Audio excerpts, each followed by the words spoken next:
केहू करेला काई से अपना जीजाजी संगे कर तारा जैसे तिलक के दिन केहू करेला काई से अपना जीजाजी संगे कर तारा जैसे तोहर दीदी खातिर बैठल बानी काहे न चलो न अंगना मिला के अरे सरे तोहर कूलर लागे पुराना का मॉडल के लगो तले आइल बड़ा कहीं से चोरा के सरे तोहर कूलर लागे पुराना का मॉडल के लगो तले आइल बड़ा कहीं से चोरा के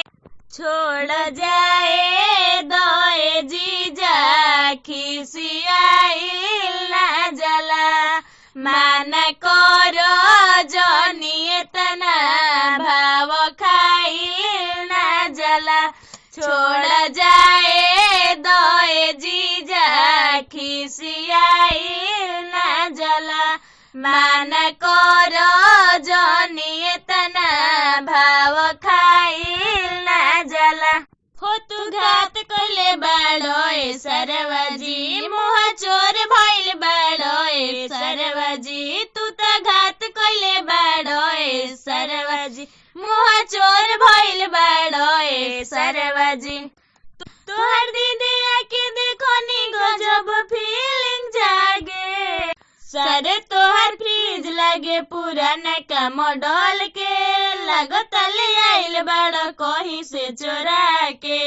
सरे तोहर फ्रिज लागे पुराना का मॉडल के लगो तले आइल बड़ा कहीं से चोरा के स्पेशल हो ब्रांड जीजा भाव मत करो स्पेशल हो ब्रांड जीजा भाव मत करो हमर लाइल